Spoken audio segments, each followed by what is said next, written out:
Hi there, Richard Tubb here, and I'm back again with another interview. I am thrilled to be joined today by JB Fowler, who is the product manager at Domotz. JB, how are you doing? I am very good, Richard. How are you doing? Not so bad. It's a little bit cold in Newcastle upon Tyne, where I'm recording from today, but you're joining us. You should be familiar with that. You're joining us from Utah. Utah. It's very cold here this week. That's for sure. It's been quite chilly the last actually several weeks, I'd say. Yeah. So it's interesting. Normally I do these interviews and I'm speaking to somebody who's in like Florida, or I did one with somebody in Hawaii, and it's like, I'm a little bit jealous, but I know that you will get the weather that we've got here in Newcastle upon Tyne. So I totally get what you guys are going through. Yeah. You're probably a little more humid than we are, but yes, I understand it. So for anybody who's not familiar with Domotz, we've done a video demo of the product before, but for anybody not familiar with the product as a whole, how would you describe it to people? I think if you're not familiar with it, the best way to describe this is that we're a cloud-based software as a service. We are a network monitoring solution. So we're out monitoring all the network infrastructure devices. And really more importantly, we're looking at all of the network-based systems and devices that are out on that network and making sure that they're running properly, running the way you expect. We're looking at network performance of those devices and frankly, giving you alerts. I mean, the idea behind our tool is to help you run your business more efficiently and proactively monitor these devices. In the end, we want you to look like a hero for your customers. So we're a tool for you as a service provider. Yeah, and you work with managed service providers, IT solution providers, but is that a fairly new thing for you? Because you've had a product that's been in the Internet of Things space for a little while now. You know, I think that this market for us, this specific market is fairly new, but there's no doubt in my mind that it's the right market for us to be in. Yeah. We, all businesses kind of start out in a funny way, and often they don't go in the direction that you expect. When we first started Domotz, which was back in 2015, we were really looking for how can we make it easier for people to understand all these different, I'm going to say quote unquote IoT devices that are on the network, the Internet of Things, right? Everything was getting network connected. So how could you better understand what those devices were on your network and really how are they affecting your network? We were seeing more and more systems, even in the residential space at the time, right, getting connected to your home networks and frankly, just bogging down the network, and people weren't understanding why. So they'd go out and buy a new router. It would fix it for a little bit and then it would die, right? And it just wouldn't work the way they had expected. So ultimately what we were looking for is how can we take these complex enterprise tools and really simplify it for the non-networking expert? And that led us into a couple different spaces. One of which was what they call residential integrators, or the CEDIA market. We went into the commercial markets for people that were doing digital signage and unified communications. And ultimately what we found is that, a lot of these IT providers and these service providers that are dealing with networks, their businesses are now starting to get inundated with network devices, right? It's not just PCs and laptops anymore. It is unified communications. It's even thing like thermostats, right? Whether it's a Nest thermostat or some other type of HVAC system in the building for the building management, it was getting attached to these networks and they needed to understand what was going on there. So that's really how we kind of migrated over the last 3 to 5 years into this space. And it's a great space to be in. Yeah. You and I, just before we came on air, we were just saying about, I'm at home in Newcastle, you're in the office there in Utah. We're looking forward to getting out on the road again and actually meeting people and shaking hands and that. So difficult times. But obviously, the tool has come along a period in time where the focus, you talked about residential, you talked about IoT, but the focus now on the home office and all of the devices that are in the home as well as the office, the lines are getting blurred between the two. So how have you found it as a company, to go through the COVID-19 situation and to see this explosion of devices that are being used in the office, in the home, and in some cases in the same locale? I think this transition that has occurred happened so fast that a lot of IT departments, a lot of service providers, they didn't know how to react fast enough. The real concern was all of a sudden you were sending employees home. Most of them had laptops that they could take home, but all of a sudden, if the home network wasn't secure, all of a sudden you were putting potential holes into your business network. And I think that actually scared a lot of businesses. It worried a lot of service providers and even commercial integrators, right? Guys that were sending their employees home, but having to work on their clients' networks. There were just these multifaceted holes that were being plugged. And hackers don't quit, right? Hackers, cybersecurity people are always looking for, okay, what are new opportunities? And this was a gold mine for them.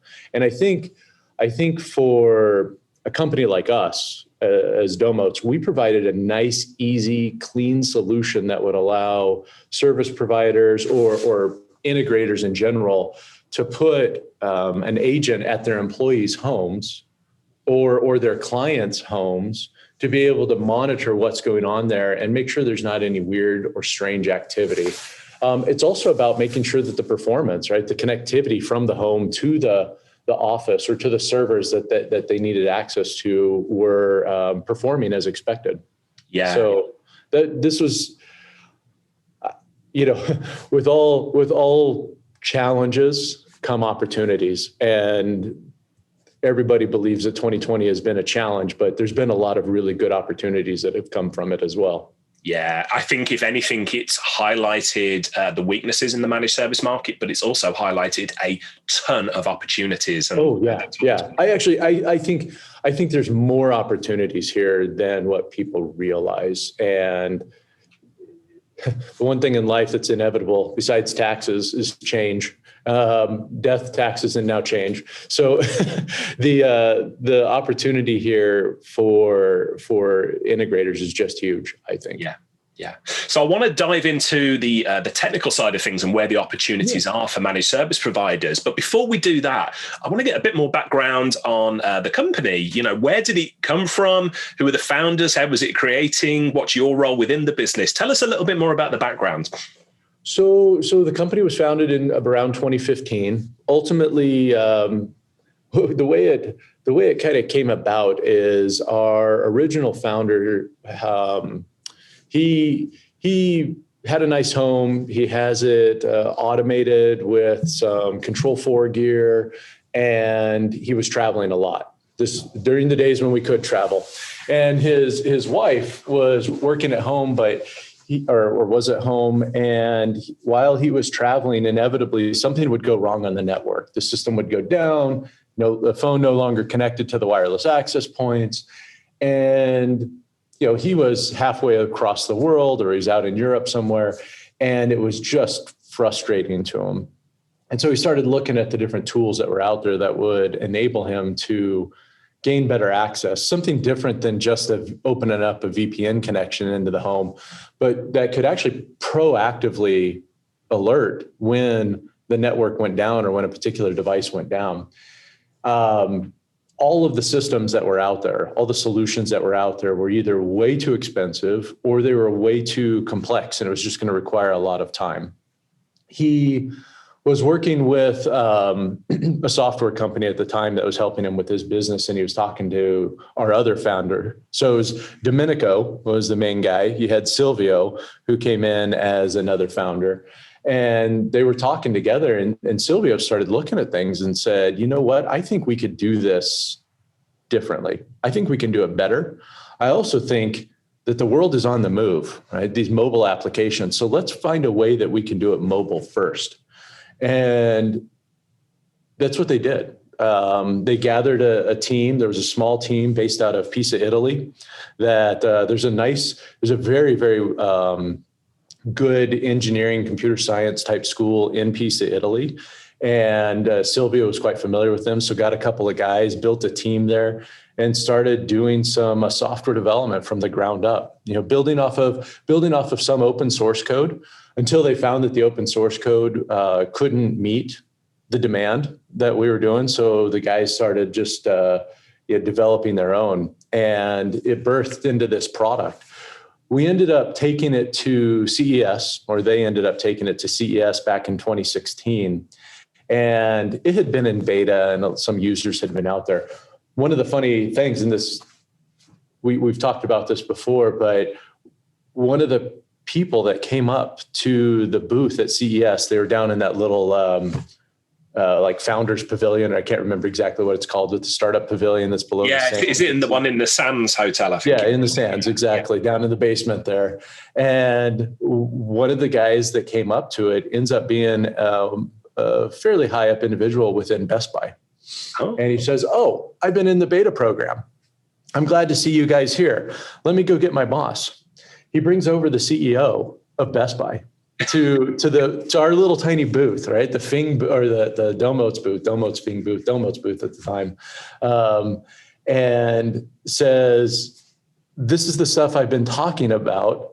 This is what we need in order to build out our services." And so, lo and behold, 6 months later, we have a contract with Best Buy, and we're actually building out their MagCare program in the Magnolia. In their Magnolia division, which is kind of their high-end automation. That actually is what launched us into, I would tell you, the CEDIA channel, that residential space, because all of a sudden you had this really big customer that was demanding a lot from you, and it drove us into that channel. Now, you were asking about my background and how I got started. So around that same time, I was working for a networking company, a company called Luxel, which also sold networking equipment, routers, switches, wireless access points, more into the home automation space. They did something unique, which was putting ports on the back of the switches so that when you fill out a rack, you don't have wires coming out the front. In the MSP space or in the networking world, the IT departments, they don't care, right? There's a server room. In fact, it's easier if ports are on the front because they can get to it. But when you're dealing with home automation, it's all about beauty of the rack and making sure it looks good, not only from the front, but if you ever look at the back, it better be beautiful as well. And your reputation stems on that. So anyway, I was working for Luxel. Luxel was really wanting to have a solution that would help them remotely monitor and manage the systems that were being deployed. And we ended up finding Domotz and saying, "Hey, this would be a really good solution." The price point was right. So we started building a relationship. And then at one point, lots of things happened. I mean, Luxel ended up getting acquired by Legrand. And I was of the mindset of, okay, my career kind of took me down large companies all the way down to startups. And I'm like, I think I can help Domotz. So I joined the team. So that was back in 2017, I guess, would be the time frame. And it's been a rocket ship ride ever since. That's crazy. And I think I referred to you earlier as the product manager, which is not giving you your just dues there. So Chief Product Officer, I know you do a lot of other stuff within the business, but what does a typical day look like for you now, JB? So a typical day for me in today's world. So I work with our sales team quite a bit. So I'm really closely tied to not only the revenue generation side of Domotz, but also on the product management side. I'll always be a product manager at heart, by the way. I wasn't offending you calling you a product manager. Yeah, I started out as an electrical engineer. I love engineering. I love electricity. I love hardware and electronics. And my house is just full of toys. I am kind of like your place there with all these toys and geek stuff. And that's the way I am. But I kind of went into marketing, and I just I just found that I love product management.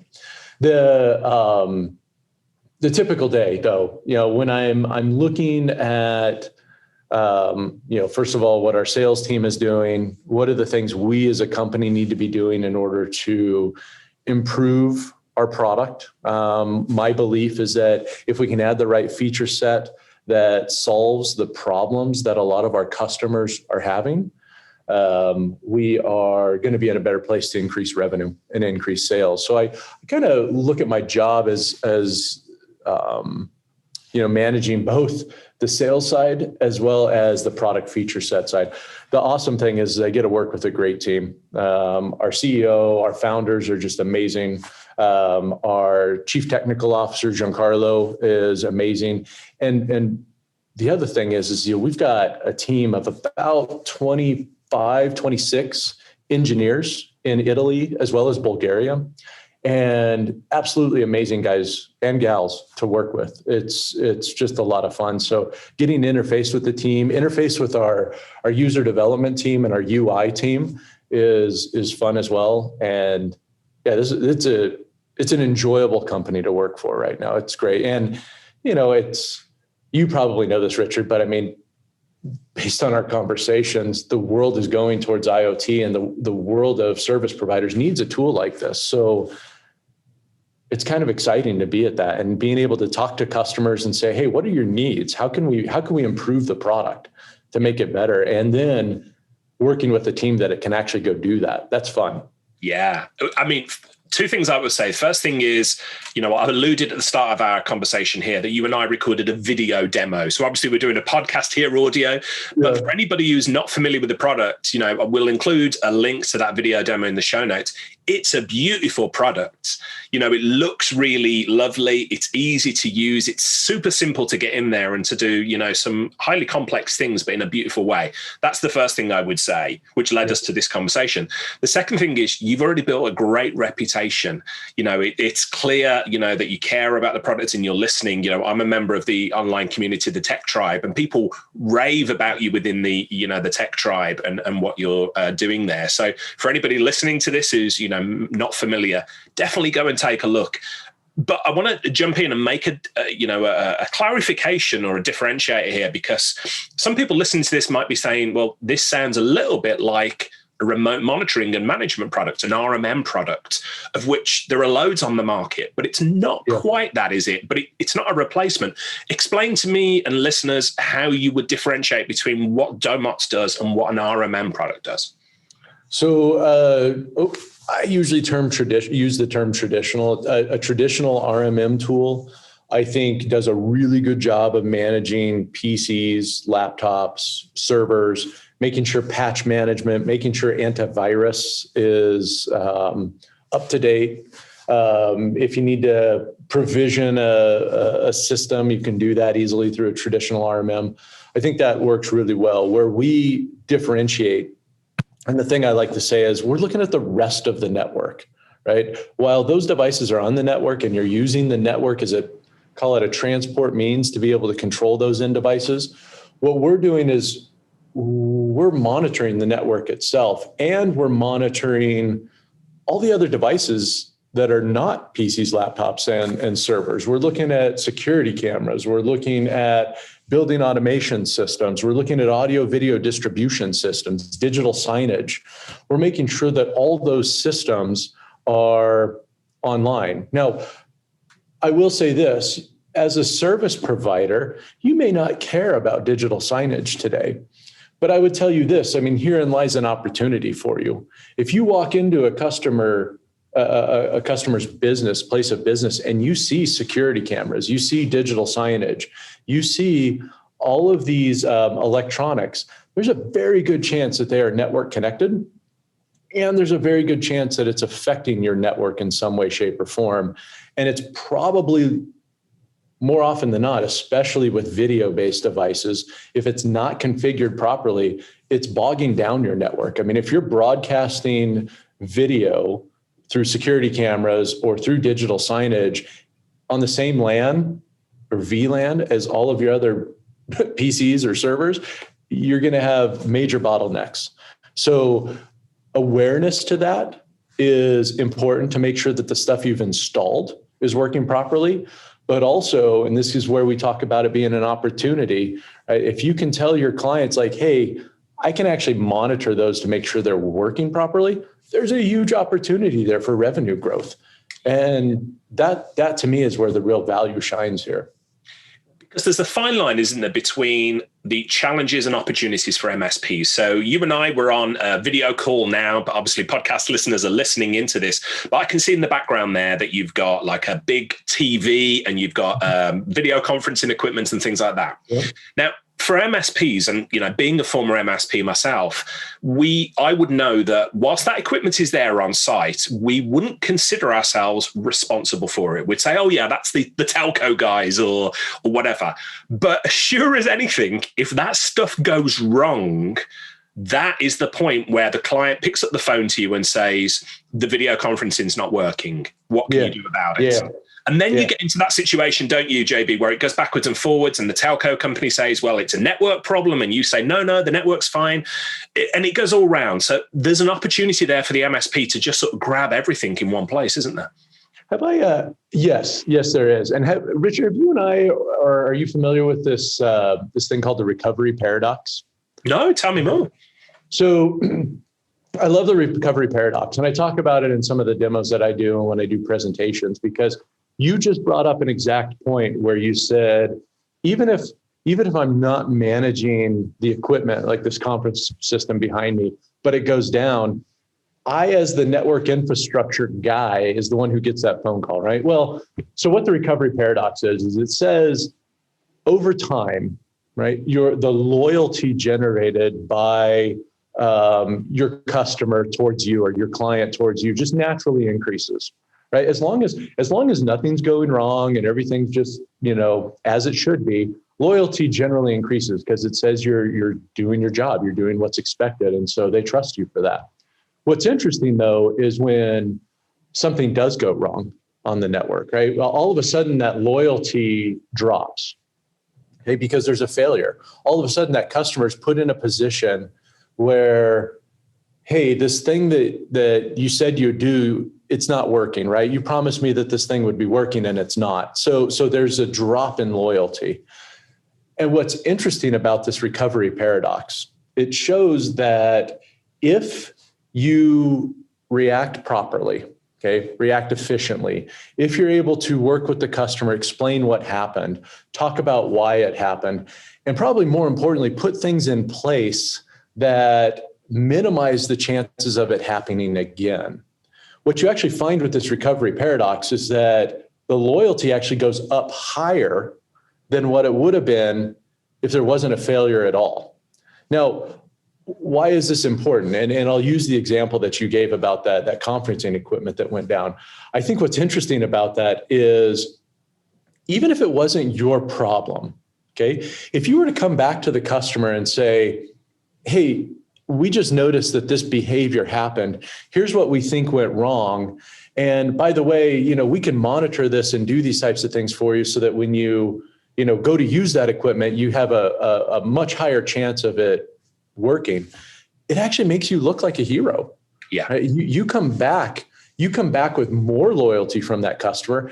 And the next time that, that service level agreement, that SLA is ready to be renewed, that customer is going to think about those moments. And I love that recovery paradox because frankly, our tool, all right, Domotz, is about that. It's about proactive monitoring and helping you understand what's going wrong in the network before you get the phone call from that customer, right? Saying that this stuff is down. So I just, you brought up a passion that I have. And I really feel like that recovery paradox helps people understand more about what our tool is about.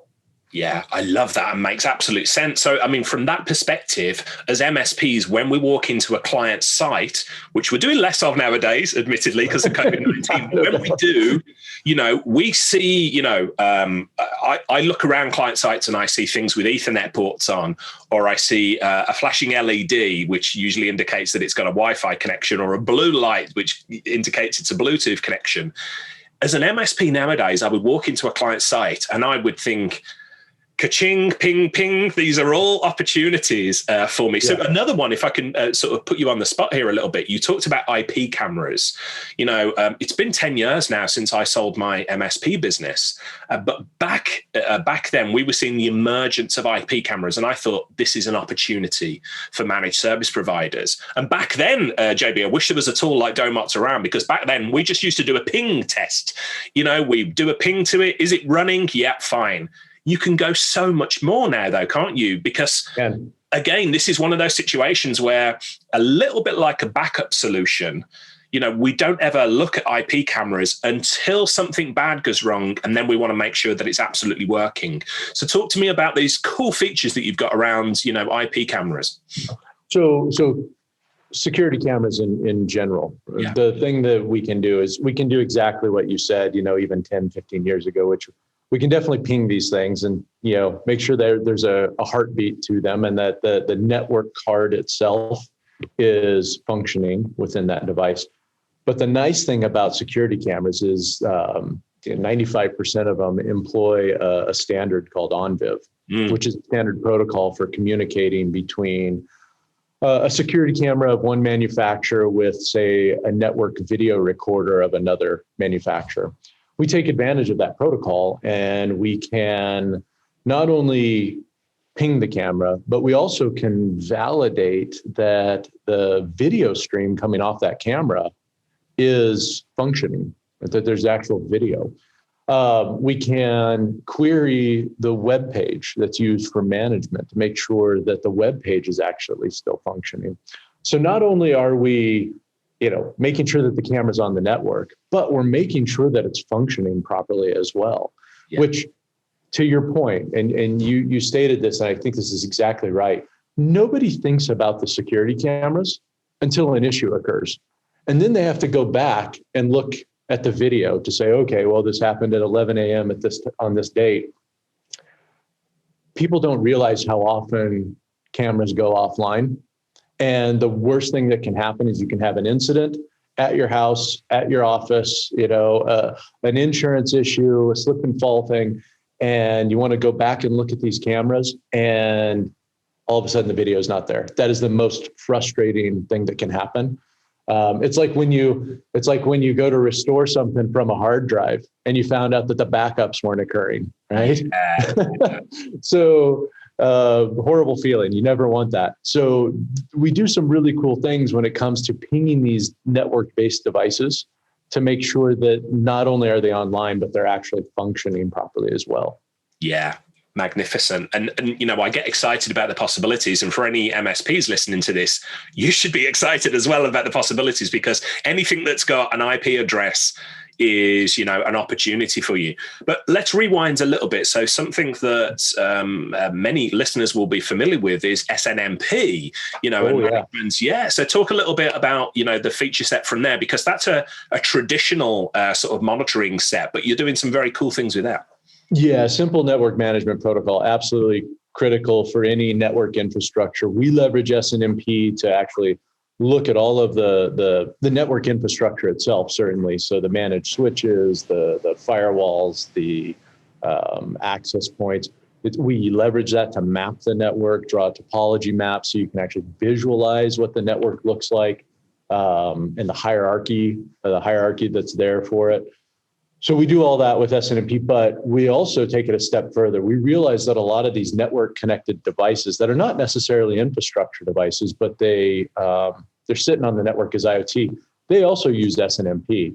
You can look at CPU utilization, memory consumption. You can look at just the various features, temperature sensors, humidity of those devices through SNMP.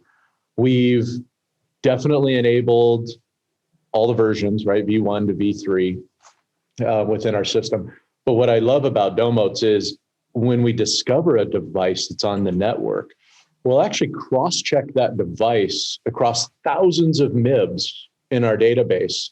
And when you want to go search for something, let's say you do want to search for temperature on a device to see if it's available, you start to type the word temperature, it will parse through all of the MIBs and the OIDs that are available with that human readable term, right? Temperature in this case. And you can select which one you want. And it's easier than drag and drop. It's actually just, select, and then all of a sudden it's populated. We will then graph that over time. So we'll capture sensors data on a regular basis, and then we'll show it in a graph. We'll show it in a list if it's more of a string. We will allow you to set alerts on those, and fairly complex alerts too. If this value is equal to this or less than that or more, whatever, you can set alerts based on that. So it's really, really a powerful engine when it comes to alerting. And Richard, it's all about that proactive monitoring, right? Giving you awareness of the things you care about in a nice, easy to use way. And we talked about it at the beginning, but it's also, I'm looking at my phone, it's also a mobile, right? You can take it with you. A lot of times, I believe fundamentally you should probably leave work at the office, regardless of if COVID's making you do work at home. But we all know as small business owners, you often are running that job 24/7. So making it as easy as possible with the phone to even see very complex things like OID alerts, right? We can do that for you. Yeah. And to that point, SNMP has been around a long time. I would always position it as something that monitoring or making use of that data that's available there as something that's sat squarely in the enterprise space for enterprise tools that come with an enterprise price tag along with it as well. So, when my background is in corporate IT, working for companies like Ernst & Young and the NHS and others. So I'm familiar with that, but those tools had a fairly whacking great ticket price on them as well. Yeah. But this is something that's positioned, the way you price the product and the way you distribute the product and license the product to people is definitely SMB friendly. So without, sort of giving too much away about the pricing and everything, you do make it simple though. So tell me a bit more about that. We do make it simple. I don't feel like I'm giving much away because it's all available on our website. Yes. It's essentially 19 per month per site. It's a flat rate that's out there. The reason we did a flat rate, we didn't want to charge per sensor. We didn't want to charge per device or per infrastructure device. That wasn't our model. What we felt was important, and when we talked to a lot of the service providers that are out there, they needed a simple way to scale. And to be able to monitor these types of systems, knowing what their costs are going to be going into it, regardless of how big or small the customer is. Our hope was that we can allow them to scale. Don't get me wrong, 19's not cheap, but it's also not the most expensive solution out there either.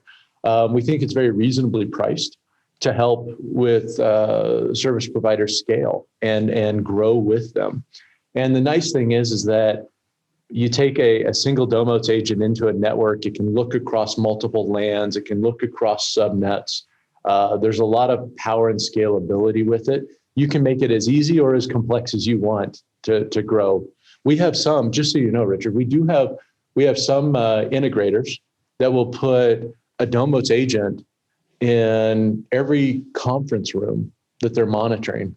Right? So they can have, a lot of times in those situations, you'll have conference rooms on different VLANs and stuff, but they do it because it's just easy to deploy. They put in the conferencing equipment, they put a Domotz agent in there, they label it as, conference room A, right, for this customer, and they're on their way, right? They can set up all the alerts. They can actually use a lot of our templating to quickly configure each one as they go, just with the click of a button. So all that is really nice and simple. If you do want to get to where you're monitoring across VPNs and doing subnet monitoring and all that stuff, you can do that. You can take advantage of the fact that it's only 19 a month. It's just, is that what you want to spend your time doing? So if you're doing that, you might as well go put in Zabbix or PRTG and spend all that time doing that type of stuff and setting up those servers. But Domotz is meant to be easy to deploy, help you with your efficiency, and provide you with scalability, which we think we do. Yeah. So let's talk about that ease of deployment. So for somebody listening to this, they've only just become aware of Domotz, and it's like, okay, I want to put it on a site, one of my favorite client sites or whatever. What does the process look like from them signing up on the website through to their engineers or the technician actually deploying it at a site? We spend a lot of time on this part, actually, which in some sense, I find kind of humorous. Obviously, we've developed the right product to have the feature set to meet this market's needs, but we've spent a lot of time looking at ease of deployment as well. From the beginning, you go to our website, you can sign up for a 21-day free trial just to test it out. The sign-up process itself is very simple. It's really about an email address, and it's about your password. So you put in your email, you put in your password, you fill out some more information about, are you a service provider or whatever. That's really just to make sure we're targeting the right messaging towards you. Once you have that filled out, though, it takes you to the download an agent page. So you can download a Windows-based agent. You can run it on a Windows machine. You can download Linux-based agents. In fact, you even have the ability to go to Amazon and purchase a black box or through one of our partners. This black box fundamentally is running Ubuntu Core on it. It's an agent that's sitting on Ubuntu Core. It's really nice for provisioning and stuff. But the whole point of me saying all of this is whether you want to put a Windows agent out there, whether you want to put a Linux agent or a Raspberry Pi or enable it on a NAS drive. I mean, we have so many agent options available. The point is you need one agent on that network that you then associate to your account. So you put your email and password in there. The Domotz agent at that point takes over. It starts to automatically discover all of the devices that are out there. It will look at all the network switches. If you have changed the SNMP credentials on those, you can enter those. Once you do that, it starts to map the network for you. At that point, we'll even go through, based on the default configuration, we'll start to tell you what's important devices or what's not. So routers, switches, firewalls, we're going to flag those as important. And then we're not necessarily going to start sending you emails. If those go offline, you have to configure that yourself. But we're going to tell you if one of those important devices goes offline inside the dashboard. So it's amazingly simple and easy to deploy these things. Once you've done one, right, it's just a matter now of installing an agent on a new customer site, activating it, and then it takes over. And that's how easy it is to deploy. The only thing that you get to start doing is integrating your account with the PSA tools that you use today, the ticketing systems. And that integration is super easy as well. And then you can say, okay, I really care about these wireless access points and these managed switches. If they ever go offline, I want to generate a ticket automatically. That frankly is the fun stuff that once you've got that set up, you no longer really need the Domotz dashboard.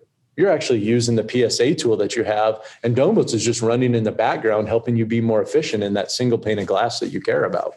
Yeah, and I love the ease of deployment with it, because as a former MSP myself, I know, if I was listening to this, I would be excited by what you've told me. I would be excited about the opportunity, but then the alarm would go off in my head and go, wow, this is surely going to take a lot of time to deploy. But it really is simple, isn't it? I want to talk about another opportunity there, and that is with sites that perhaps the MSP doesn't own yet, or a brand new client to them. Is that a tool? Is that a scenario that you could use the Domotz tool to go in there and start mapping things out easily for you? We get this question a lot, and we get the question kind of more around this agent, this notion of an agent. How do I leverage this agent to do this? Well, you walk into a new potential client, let's call it, and you're vetting them and they're vetting you at the same time. You essentially, to better understand what's going on in this network, you really do need to scan the network. You need to understand it. You need to see how many devices are there, the types of devices. It's also the perfect opportunity to start looking for new revenue streams with that customer. Do they have security cameras? Do they have unified communications or video conferencing systems, voice over IP? that is really where a Domotz agent becomes really powerful. So you can take that, let's use that little black box. You can take that little black box, you can take a Raspberry Pi if you want, but you basically place that agent on their network, let it do its thing, right? Activate it, or if it's already activated in your account, you can kind of clear the cache, so to speak, clear it out and let it start scanning. And it'll come back to you with essentially inventory of what this network looks like. What are all the assets that are associated to this network? What's the hierarchy look like? Does it look like a mess? Is it extremely flat, or is there an actual structure to it? And the beauty of Domotz, and I don't think people realize this, but our database is just huge. We come back with not only MAC addresses and IP addresses, but make, model, and type of devices. The reason that type becomes so important is because you can get a really quick assessment of, okay, I've got 30 security cameras, I've got 100 laptops that I need to deal with, I've got 6 managed switches with 8 wireless access points. That right there kind of tells you the size of the job. Yes. And you can kind of assess, it's like, okay, this customer only has, they're on 2 floors of a building that possibly has, 300 offices or something.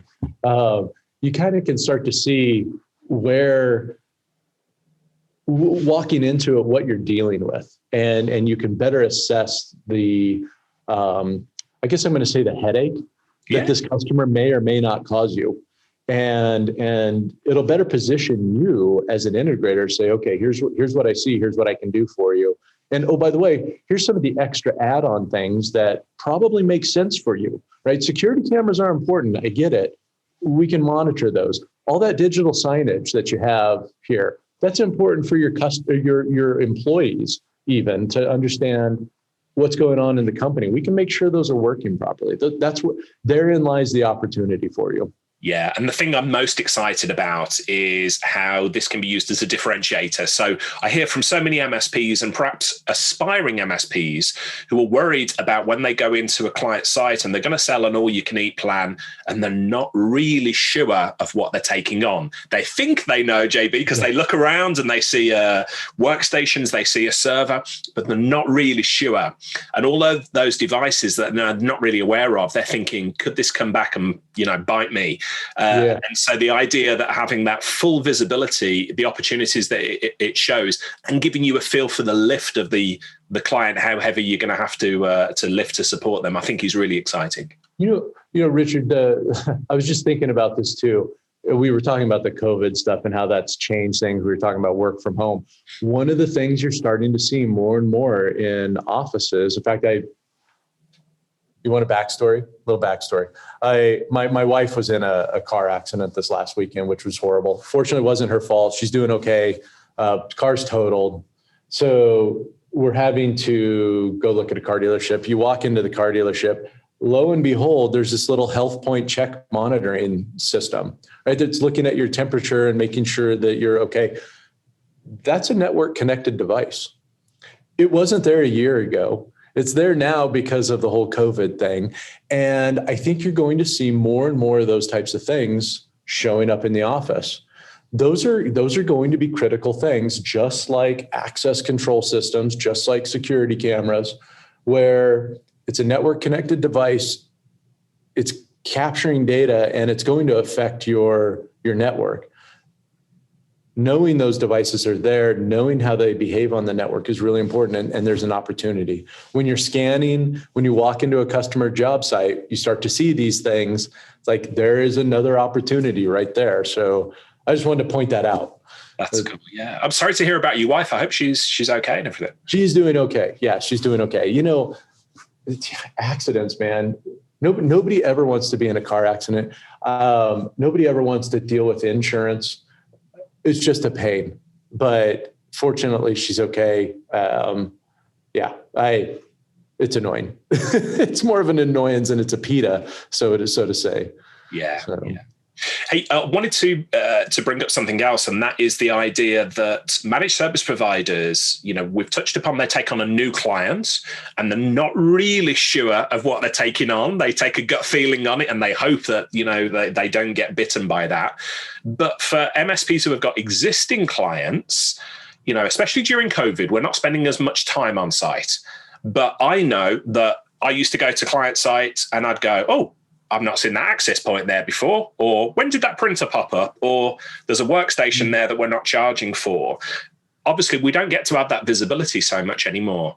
Or do we now? Because I'm guessing you've got the feature to be able to be alerted if a new device comes. Oh, yeah, absolutely. And again, you talk about opportunities. So we're going to continuously monitor the network. Anything that changes on the network, we can alert you to. But very, very good point that you bring up is when all of a sudden a new device shows up on the network, especially the networks you're managing, right, and monitoring specifically. Guest networks are one thing, but if there's a particular network that houses the AV equipment, for instance, and all of a sudden a new device shows up on that, new opportunity for you. I mean, it may be something mundane and you don't care about, but it also could be something that's like, hey, Mr. Customer, I just noticed you put a new server on here.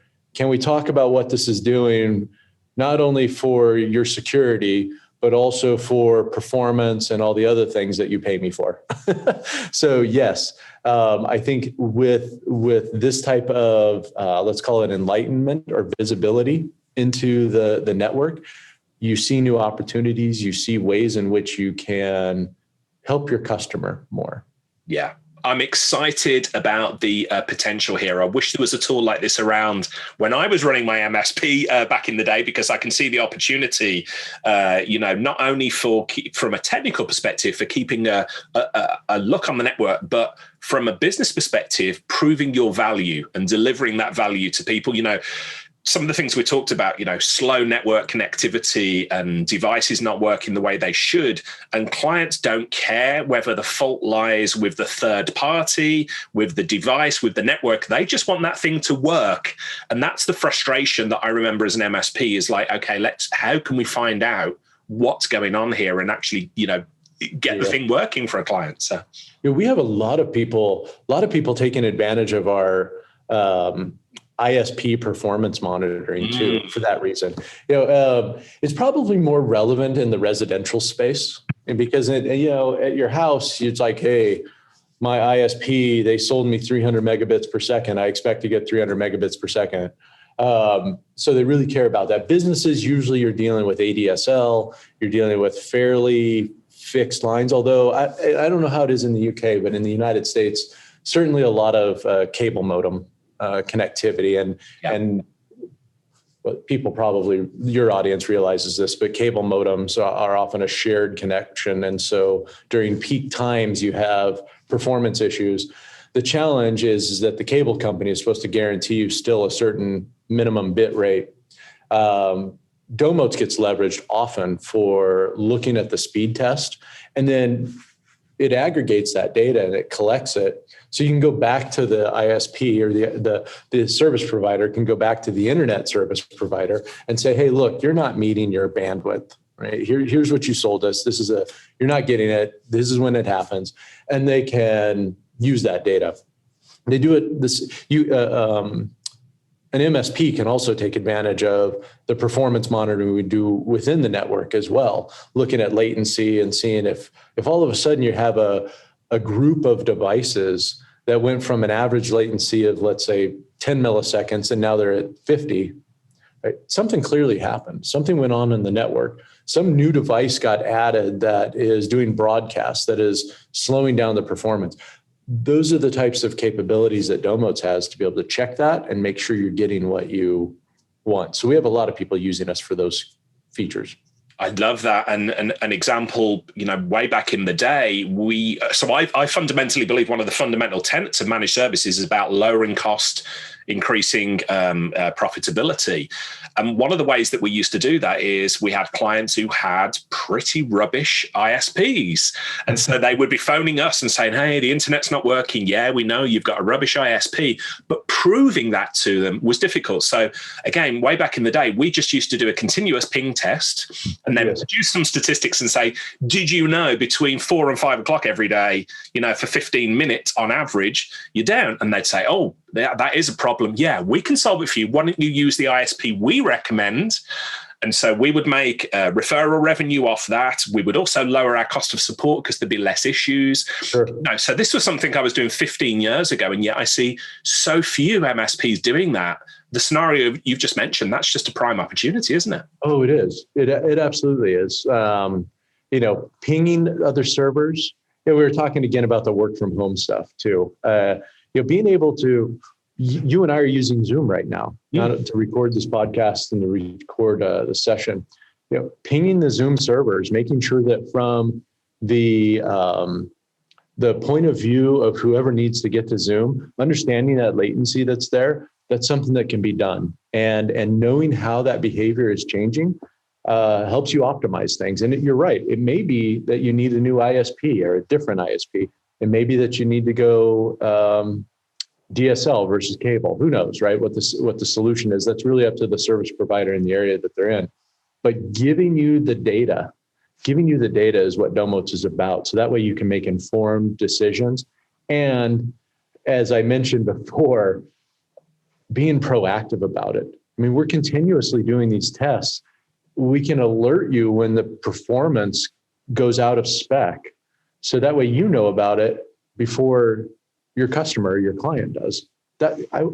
Our goal is to make you look like a hero. And I think we've got the tools in place to help with that. It's just a matter of, do you want the red pill or the blue pill? Speaking of the matrix, right? We want everybody to get in with us and jump into reality. I'm so excited about the future of this because, we talked about RMM tools or traditional RMM tools. If I rewind sort of 15 years ago, that would have been seen to be a nice to have. And of course, you can't imagine running an MSP without it. But I firmly believe that, Domotz, the tool that you're putting out there, if we fast forward as little as 18 months, 3 years, this is going to be an essential tool for MSPs to differentiate themselves from others. Yeah. I really do feel that's going to be the case, and I'm excited about that potential. Yeah, I'm with you as well. I think that this type of network management, this non-traditional RMM, we've called it many different things, but this is definitely going to morph into a tool that is just a must-have. It's a part of your ecosystem because this is one of those things. If you don't get on board with this, your competition is. And they're going to have a strategic advantage over you. And so you have to be thinking about these types of change and what's going forward. Domotz may not be the end all be all tool for you. There may be other solutions based on your direction you're going, the strategy you have. But I can tell you that a tool like this is really important. In fact, Richard, I was just talking to a service provider that's in the Salt Lake area where I am just yesterday, and asking about the tools that he used. And he was mentioning a lot of the traditional RMMs, and he was like pointing out how he's decided to go with Zabbix and to get a little bit more details into these devices and pinging things. And I'm like, that's interesting that he went, because he's a really small guy. He's a small shop. They maybe have like 5 employees.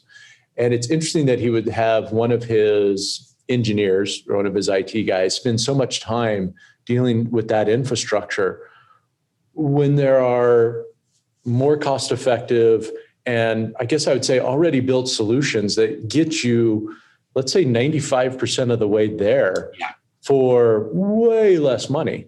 I mean, a tool like Domotz is just so much more efficient on that. So he and I are going to be having more conversations.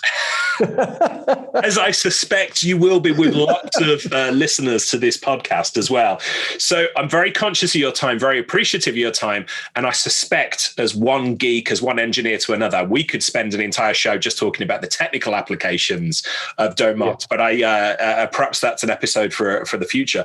But for anybody listening to this, tell us a little bit more about your coverage in terms of support, geography, those type of things. So, MSPs in different parts of the world, how would they work with you? So regardless of where you are in the world, you can use Domotz. Okay?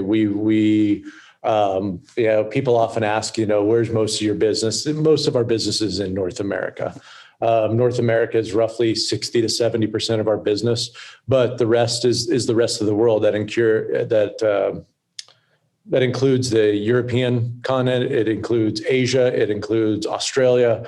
Right? We have, as a cloud-based service, we have Amazon Web Services managing us, and we've got major sites in North America as well as Europe. European one covers the rest of the world, but we also have tentacles in different parts throughout the world. We have thousands of customers. We're in over 160 countries right now, which is pretty amazing. The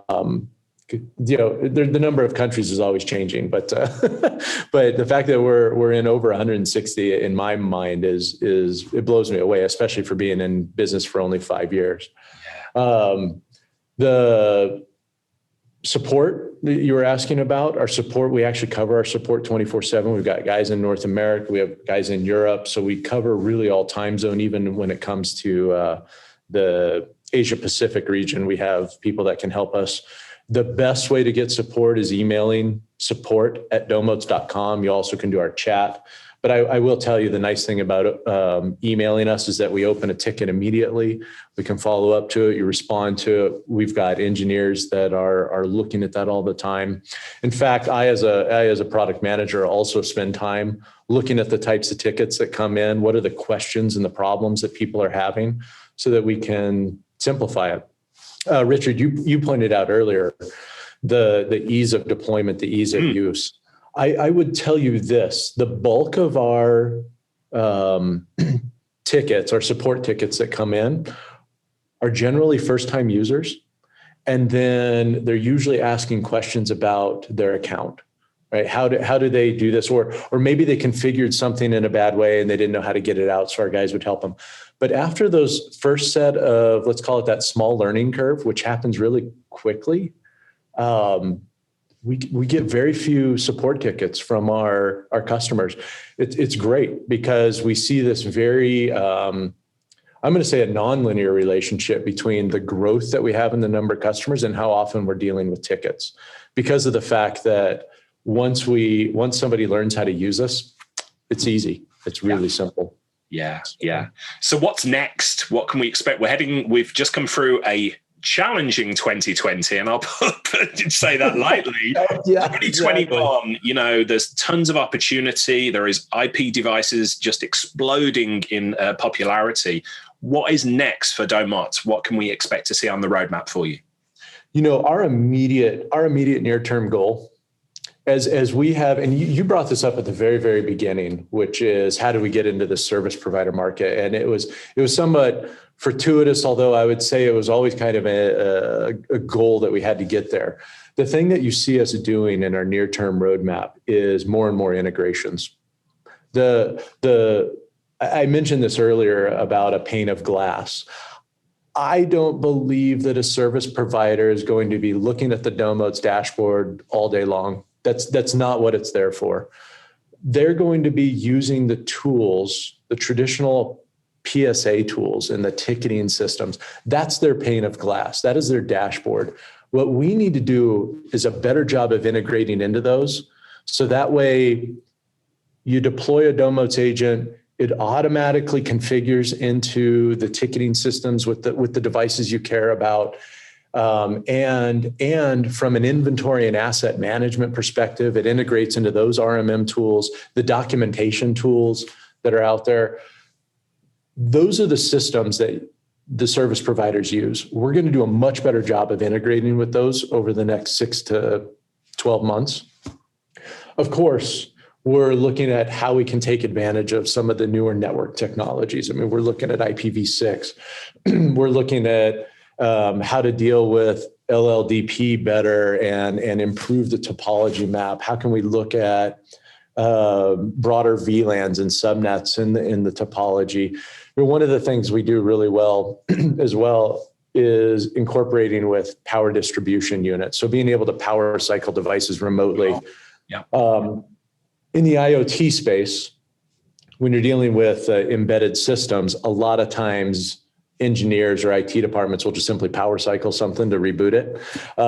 We work really well to do that because it often does fix the problem. Maybe it doesn't solve the underlying issue of what caused it, but at least it gets a customer back up and running. We're going to start incorporating improved ways of visualizing that. Speaking of visualization, another thing you're going to see, a much better dashboard.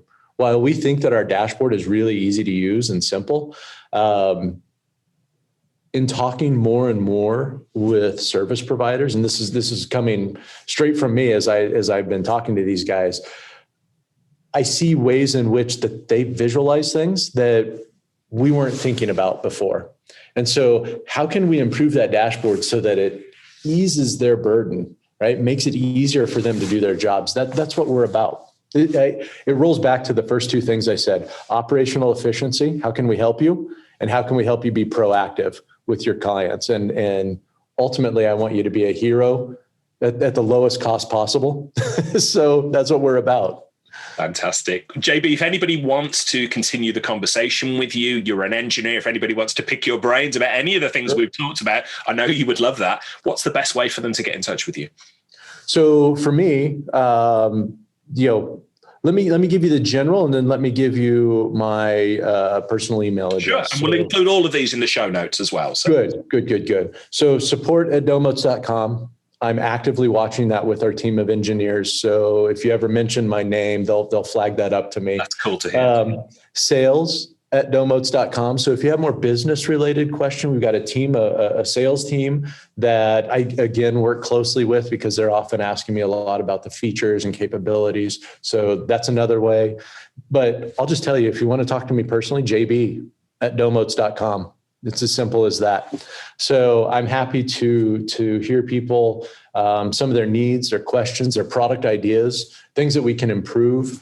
If we need to get on the phone with your team and do demos, we can schedule that. We can get things set up. By the way, we do live demos once every 2 weeks, Richard.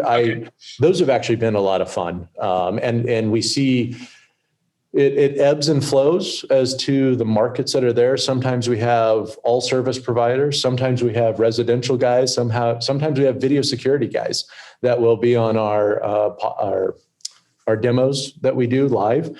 But the nice thing about it is people can ask questions, and I'm there doing that. I'm there listening to them and showing them what it's about. So it's fun. It is super cool what you're doing there. I am a big fan in a very short period of time. And I'll share with you, one of the goals of this podcast is, to shine a light on some of the most exciting, disruptive technology coming into our space that gives managed service providers the opportunity to do more. And as you say, position themselves as the hero. So I absolutely love what you're doing there. And hey, look, it's my podcast, JB. I couldn't let you go without putting you on the spot here and saying, look, I'm a geek. I'm looking around. I'm in the, the studio garage here at home in Newcastle, and I can see dozens of devices around here. Can I get myself sorted out with the Domotz installation at home so I can start monitoring some of these things? Oh, absolutely. For you, buddy? Yeah, I think we could probably do that. I think I know a guy. There you go, people. All you have to do is set a podcast up with 100 episodes or so, and then you can put chief product officers on the spot and ask them for installations at your home. That's all you have to do. Yeah, exactly. I'm pretty certain if I didn't say yes, that I'd probably be frowned upon by your audience. So I think I better do this. Oh, well, JB, look, all joking aside, it has been an absolute thrill to talk to you. I appreciate you taking time out of your day across there in Utah to speak with me. And I'm sure I am positive that this is going to be one of our more popular episodes. And I think it'd be interesting, for us to stay in touch and to speak in another 18 months, couple of years, to do another episode, because I'm pretty sure that Domotz is going to be a de facto tool for MSPs by that point. I think you're right. Let's hope. Let's hope. In fact, let's meet sooner than 18 months, okay? JB, thank you so much for your time today. Really appreciate it. Thank you, Richard. It was good talking to you. Hey folks, Richard here. Thanks for listening today. I know you've got a ton of options for who you listen to nowadays, so I really appreciate your support. Do you have any feedback on this episode? Ideas for future guests? Tweet me at TubbBlog using the hashtag TubbTalk. I respond to every tweet and really appreciate your feedback.